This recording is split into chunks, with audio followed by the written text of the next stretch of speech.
పత్రిజీ ధ్యాన మహాయాగానికి వచ్చిన మాస్టర్స్ అందరికీ నా స్వాగతం.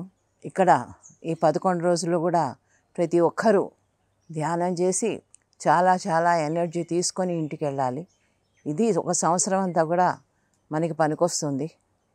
ప్రతి సంవత్సరము జరిగే ఈ ధ్యాన మహాయాగం అనేది మన కైలాసపురికి చాలా విశేషము.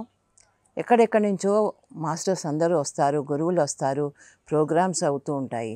ఇవన్నీ చూసి ఆనందించడానికి పత్రిగారు ఈ 11 రోజులు పెట్టారు, 21 నుంచి 31 వరకు. సో పొద్దున ప్రాతకాల ధ్యానం చాలా ముఖ్యమైనది.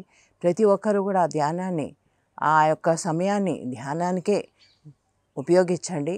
ప్రతి ఒక్కరూ కూడా అందరి అనుభవాలు వినండి, అందరి దగ్గర నుంచి నేర్చుకోండి, మీ దగ్గర ఉన్నది అందరికీ నేర్పండి.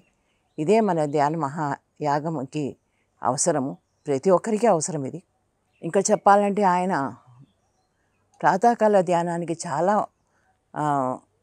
ఇంపార్టెన్స్ ఇచ్చేవారు. ముఖ్యంగా పొద్దున్న 4 గంటలకు లేచి ఆయన తెల్లవారుజామున స్నానం చేసి మాట్లాడేవారు కాదు. ఆ యొక్క టైంని ఎంతో సీరియస్గా తీసుకునేవారు. ధ్యానానికి వెళ్ళే ముందర నిజంగానే ఎవరితోనూ మాట్లాడేవారు కాదు. కారు ఎక్కడము వెళ్ళడము ఒక 5 నిమిషాల ముందరే అక్కడ కూర్చునేవారు, స్టేజ్ మీదకి వెళ్ళిపోయేవారు.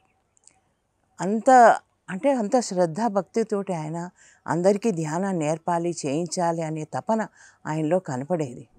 పొద్దున్న ఒక ధ్యానం అనేది 4 గంటలకి 4:30కి ధ్యానము అసలు ఎంతో అద్భుతమైన సమయం అది మన అందరికీ కూడాను. కనుక మీరందరూ కూడా దాన్ని సంపూర్ణంగా వాడతారని నేను భావిస్తున్నాను. ఎవరు కూడా టైం వేస్ట్ చేయొద్దు. అందరి దగ్గర నుంచి నేర్చుకోండి, నేర్పించండి, ధ్యానం చేయండి, పరిపూర్ణంగా హ్యాపీగా ఇంటికి వెళ్ళండి. పత్రిజీ ధ్యాన మహాయాగం.